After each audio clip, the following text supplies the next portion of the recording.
He expected a simple mail-order bride, but the woman who arrived left the cowboy speechless. He expected a simple mail-order bride, but the woman who arrived left the cowboy speechless. The stagecoach kicked up dust as it rolled into Copper Ridge just past noon. Jake Harrison stood outside the general store, his hat pulled low against the sun, watching every passenger who stepped down. His hands were sweating despite the dry heat. Somewhere in that coach was the woman who'd answered his letter, the one who'd agreed to marry a stranger and start a new life on a cattle ranch she'd never seen. The first passenger was a salesman with a heavy trunk. The second was an older couple heading to visit family. Jake's heart hammered harder with each face that wasn't hers. Then a woman appeared in the doorway of the coach, and his breath caught in his throat. She wasn't what he expected at all. Her letters had been simple, almost plain in their honesty.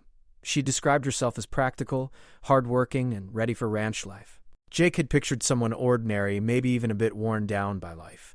The woman stepping onto the dusty street was anything but ordinary. She moved with the confidence of someone who'd never questioned her place in the world.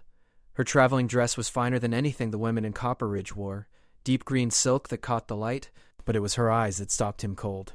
They were sharp and calculating, sweeping across the town like she was taking inventory of everything she saw. When those eyes landed on him, she smiled. It wasn't a warm smile or a nervous one. It was the smile of someone who'd just found exactly what they were looking for. Jake walked forward, removing his hat. His voice came out rougher than he intended. "Miss Caroline Bennett? Mr. Harrison." She extended her hand, not like a lady waiting for it to be kissed, but like a businessman sealing a deal. Her grip was firm. I trust you received my last telegram." He hadn't. The telegram office had been closed for 2 days while old Pete recovered from a broken leg. Jake felt the first prickle of unease crawl up his spine. "No, ma'am, I didn't." "Was there something I should know?" Caroline's smile widened just a fraction. She gestured to the coach, where the driver was struggling with several large trunks. "I'm afraid I wasn't entirely forthcoming in my letters, Mr. Harrison. You see, I'm not here alone." Before Jake could process her words, 2 more women descended from the coach. One was young, barely 20, with red hair and a fighter stance. The other was older, gray-haired, carrying a medical bag that looked like it had seen 1,000 miles of hard travel. Jake stared at the 3 women now standing in front of him, his simple plan for a quiet marriage dissolving like sugar in rain. "What exactly is going on here?" he asked. Caroline's expression didn't change. "We need to talk, Mr. Harrison. Somewhere private. What I'm about to tell you will change everything." Jake led them to his ranch house 3 miles outside town, his mind spinning with questions he didn't know how to ask. The women rode in the wagon he'd brought for Caroline's belongings, their silence somehow louder than conversation would have been. He kept glancing back at them, trying to make sense of what was happening. The ranch house was modest but well kept, 2 stories of timber and stone, with a wide porch that overlooked the valley. Jake had spent weeks preparing it, fixing every loose board and painting every surface. He'd imagined Caroline's reaction, hoped she'd see the care he'd put into making it ready. Now he wondered if any of it mattered. Inside, Caroline waited until the door was closed before she spoke. The red-haired woman stood by the window, watching the road. The older woman set her medical bag on the table and began examining the room with professional interest. "My name is Caroline Bennett, and that much was true," Caroline began. "But I'm not here to be your wife, Mr. Harrison. I'm here because your ranch is perfectly positioned for what we need, and because you're exactly the kind of man who won't ask the wrong questions." Jake felt anger rising in his chest. "You lied to me. You made me think we had an understanding." "I made you think you were getting a simple arrangement," Caroline corrected. "And you are, just not the one you expected. How much do you know about the Garrett gang?" The name hit Jake like a fist. Everyone in 3 territories knew about Wyatt Garrett and his brothers. They'd robbed banks from Missouri to New Mexico, killed at least a dozen lawmen, and disappeared into the wilderness like ghosts whenever the law got close. "What do they have to do with anything?" Jake asked. The red-haired woman turned from the window. Her voice was hard as iron. "Everything. They killed my husband 6 months ago, shot him in the street like a dog during a bank robbery in Silver Creek. And they killed my son," the older woman added quietly. "He was a deputy in Tombstone, 24 years old." Caroline's eyes never left Jake's face. "The law can't touch them. They're too smart, too fast, and they have friends in every town from here to the border. So we're going to do what the law can't." Jake sat down slowly, his legs suddenly unsteady. "You're planning to kill them?" "We're planning to bring them to justice," Caroline said.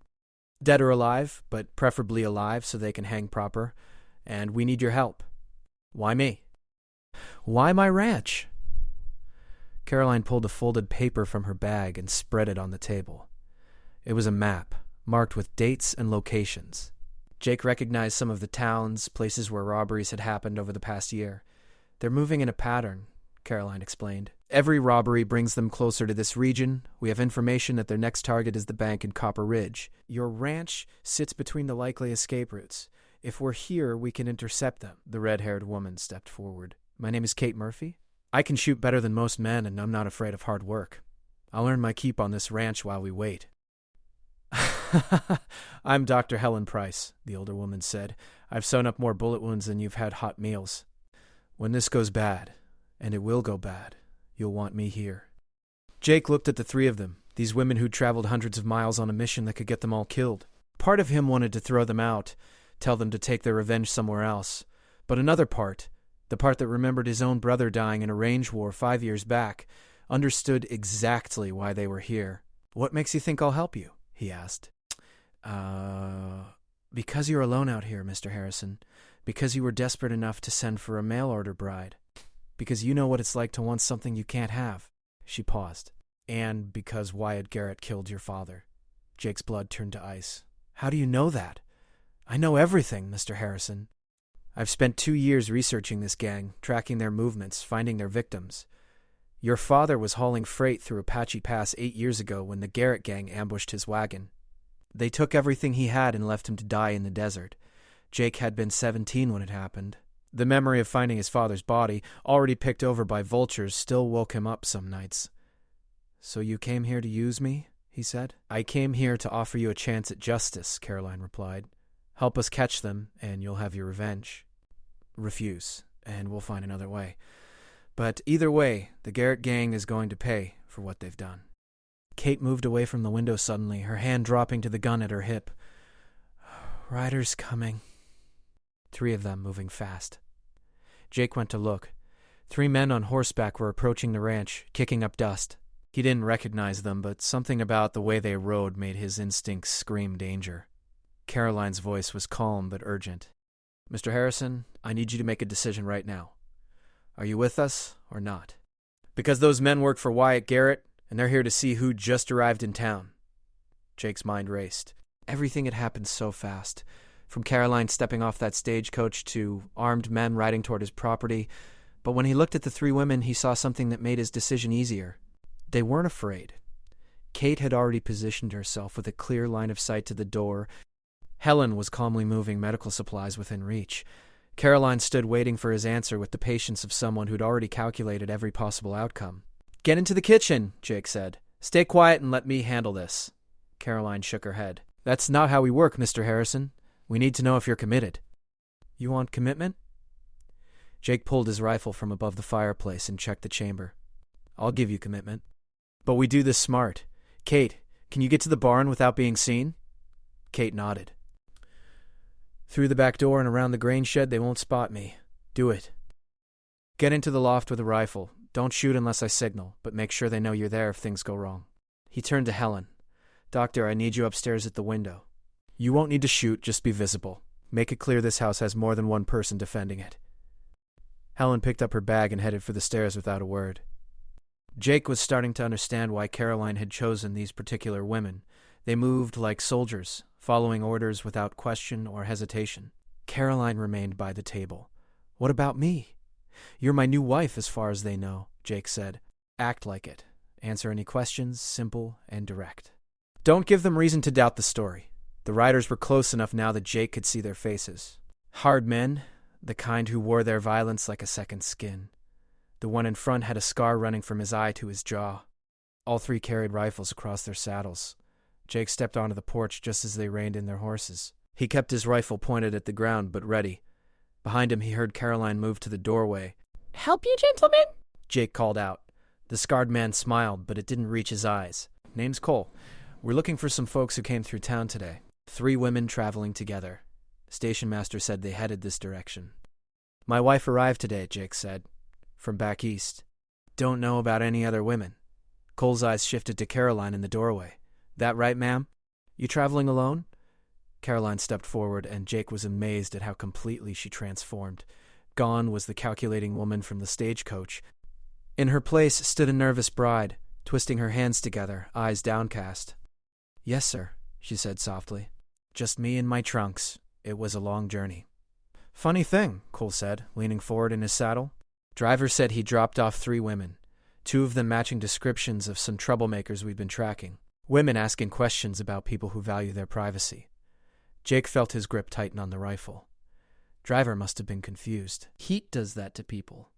My wife came alone." One of the other riders, a younger man with dead eyes, spoke up. "Maybe we should look around, make sure there's no confusion." "Maybe you should state your business proper," Jake said, his voice hardening. "This is private property, and you've got no authority to search it without cause." Cole's smile vanished. "We don't need authority out here, friend. We just need to make sure certain people understand that asking the wrong questions about the wrong folks can lead to unfortunate accidents." A barn door creaked. All 3 riders turned to look. Kate stood in the loft opening, rifle leveled, her red hair catching the afternoon sun like fire. "Looks like you've got company after all," Cole said. "That's my ranch hand," Jake replied. "Hired her last month. Good shot, hard worker." "Problem with that?" Cole studied Kate for a long moment, then looked back at Jake. "You're either very brave or very stupid, Harrison. Housing women who poke around in business that ain't theirs." "I'm housing my wife and my employee," Jake said. "Now, unless you've got real business here, I suggest you move along before my hand decides you're threatening her employer." The tension stretched like a wire about to snap. Jake could see Cole calculating odds, weighing risks. Finally, the scarred man gathered his reins. "We'll be keeping an eye on this place," Cole said. "Just friendly neighbors looking out for each other." "You understand?" "Perfectly," Jake replied. The 3 riders turned and left, but they didn't hurry. It was a message Jake knew. They wanted him to understand that they could come back any time, that distance and property lines meant nothing to them. When they were finally out of sight, Kate climbed down from the loft and Helen came back downstairs. The 4 of them gathered in the main room, and Jake noticed that everyone was breathing a little harder. "That was close," Helen said. Caroline shook her head. "That was a test. They wanted to see how we'd react, what story we'd give." "We passed, for now," Kate added. "But they'll be watching. Cole's not the kind to let things go." Jake set his rifle down and looked at Caroline. "How did they know you were coming? How did they know to look for 3 women? Caroline's expression grew grim. "Because someone told them. Someone who knew our plans." She pulled out a small notebook from her bag and flipped through pages covered in tight handwriting. "I've been careful, Mr. Harrison. Very careful. Only 3 people knew we were coming to Copper Ridge. One of them is a traitor, which means the Garrett gang knows we're after them," Kate said. "Worse," Caroline replied. "It means they know we're here specifically. They'll move up their timeline, hit the bank sooner than we expected. We have less time than I thought." Jake sank into a chair. "How much time?" Caroline looked out the window at the setting sun. "Days. Maybe less. The Garrett gang is coming to Copper Ridge, and now they know we're waiting for them." That night they planned by lamplight around Jake's kitchen table. Caroline spread out her research like a general preparing for battle. Maps, newspaper clippings, witness statements, and timelines covered every inch of wood. Jake had never seen anything like it. "The Garrett gang runs 5 men, Caroline explained, pointing to sketches she'd collected.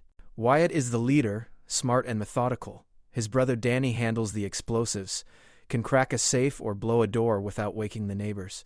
Third brother is Frank, the fastest draw in 3 territories. Then there's Cole, who you met today, and a man named Roy Vincent, who scouts their targets." Kate leaned over the table, studying the sketches. 5 against 4. Not terrible odds. 5 trained killers against a rancher, a doctor, and 2 women they'll underestimate, Helen corrected. "The odds are worse than you think." Jake had been quiet, listening and learning. Now he spoke up. "You're thinking about this wrong. We don't need to beat them in a straight fight. We need to catch them when they're vulnerable." Caroline looked at him with new respect. "Go on." "The bank in Copper Ridge sits on Main Street, right in the center of town. Windows on 3 sides, 1 door in front. After they rob it, they'll need to get out fast. There are only 3 roads out of town that a man on horseback can take at speed." Jake pulled the map closer. "East Road goes through a canyon with high walls. South Road crosses a river at Miller's Ford. West Road runs past my property."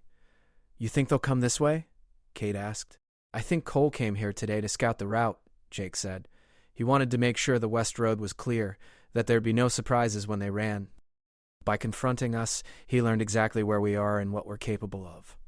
Caroline nodded slowly. Which means they'll avoid this route now. They'll use the canyon or the ford? Unless we give them a reason to come here, Jake said. Unless we make the other routes impossible and this one look like their only chance. Helen set down her coffee cup. You want to herd them like cattle. Exactly. We block the canyon, make the ford too dangerous, and leave the west road open.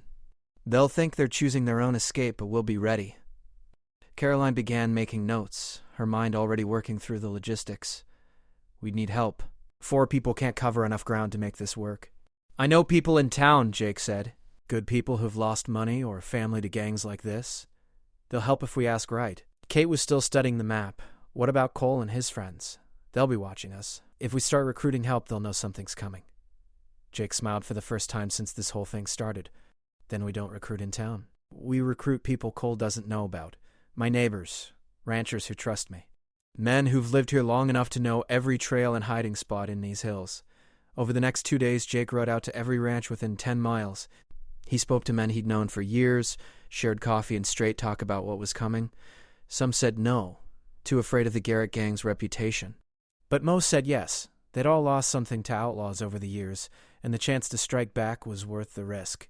Meanwhile, Caroline, Kate, and Helen worked on the details. Caroline visited the bank manager, convincing him to cooperate without revealing the full plan. Kate scouted the roads and trails, memorizing every rock and tree. Helen prepared medical supplies and established a safe location in town where wounded could be treated. On the 3rd day, a rider came from the telegraph office in the next town over. The message was brief, but clear. The Garrett gang had been spotted heading toward Copper Ridge. They'd arrive within 48 hours. That evening, Jake gathered everyone who'd agreed to help. 15 men total, plus the 4 of them. They met in his barn, speaking in low voices as Caroline laid out the plan. The gang will hit the bank around mid-morning, she explained. That's when the vault has the most money, but before the afternoon crowds arrive. Roy Vinson is already in town watching routines and counting guards. He'll signal the others when conditions are right. One of the ranchers, an older man named George, raised his hand. How do you know all this? Caroline didn't hesitate. Because I've studied 12 of their robberies. They follow the same pattern every time. It's made them successful, but it also makes them predictable. What's our role? Another man asked. Jake stepped forward. The canyon will be blocked by a controlled rock slide. We'll make it look natural, like the winter rains finally brought down that unstable section. George, you and your sons handle that tomorrow night. George nodded. Can do. Miller's Ford will flood, Jake continued. We'll dam up the river a mile upstream the morning of the robbery. By the time they try to cross, the water will be too high and fast. Kate spoke up. That leaves the west road as their only option. When they come through, they'll be riding hard and not expecting trouble. We'll have men positioned in the rocks overlooking the road. Don't shoot unless you have to, but be ready. What about Cole? Someone asked. He and his friends will be with the gang. Cole is mine, Kate said quietly. There was something in her voice that made everyone fall silent. Helen cleared her throat. There will be injuries. Maybe deaths. I'll be in the church basement with supplies. Anyone who's hurt, get them to me fast. Caroline waited until everyone understood their roles before she spoke again. The Garrett gang has killed innocent people across 5 territories. They've stolen from hard-working families and corrupted lawmen who should have stopped them. Tomorrow, that ends. We're not just defending Copper Ridge. We're standing up for everyone they've ever hurt. The men nodded, their faces grim but determined. They dispersed into the night, each heading to their own preparations. When only the 4 of them remained, Jake looked at Caroline. You really think this will work? I think we've got one chance to get this right, she replied. And I think we've got the right people to do it. Kate checked her rifle for the 3rd time that hour. What happens if it goes wrong? Caroline met her eyes. Then we make sure it costs them everything to beat us. The morning arrived cold and clear. Jake woke before dawn and found Caroline already awake, standing on the porch with a cup of coffee, watching the road. She didn't turn when he joined her. Second thoughts? He asked. Always, she replied. But I've come too far to turn back now. By sunrise, everyone was in position. George sent word that the canyon was blocked, the rock slide perfect and natural looking. The river was rising fast, already too dangerous to cross at the ford. The west road stood open like a mouth waiting to swallow whatever came through. Jake, Caroline, and Kate positioned themselves in the rocks, overlooking the road about 2 miles from town. Helen was in the church basement with enough bandages and medicine to treat a small war. The other men were spread along the hillside, hidden behind boulders and scrub brush, rifles ready. The waiting was the hardest part. Hours crawled by with nothing but the sound of wind and the occasional hawk circling overhead. Jake's hands were sweating despite the cool air. He'd been in range disputes before, even traded shots with rustlers, but this was different. This was planned violence, deliberate and unavoidable. Around 10 o'clock, a rider came fast from town. He didn't stop, just shouted as he passed, "Bank's being hit now." Caroline tensed beside Jake. "Get ready. They'll be coming fast." 15 minutes later, they heard it. Gunshots from town, distant but clear. Then the sound of horses running hard, growing louder with each second. Jake counted 6 riders instead of 5, coming around the bend at full gallop. The Garrett gang plus 1 extra, probably a local they'd recruited. Wyatt Garrett rode in front, a tall man with a gray beard and eyes that had seen too much death. His brothers flanked him, Danny and Frank looking like younger, meaner versions of their oldest brother. Cole rode beside them, and Jake recognized Roy Vincent from Caroline's sketches. The 6th man was young, barely more than a boy, probably someone desperate enough to throw in with outlaws for quick money. They had saddlebags bulging with stolen cash, and their horses were already lathered with sweat from the hard ride out of town. Caroline raised her rifle. Now, the men in the rocks stood up as 1, 20 guns pointing down at the road. Wyatt Garrett pulled his horse up so hard it nearly reared. The gang froze, trapped on the narrow road with armed men on both sides and no room to maneuver. "Wyatt Garrett," Caroline called out, her voice carrying across the distance.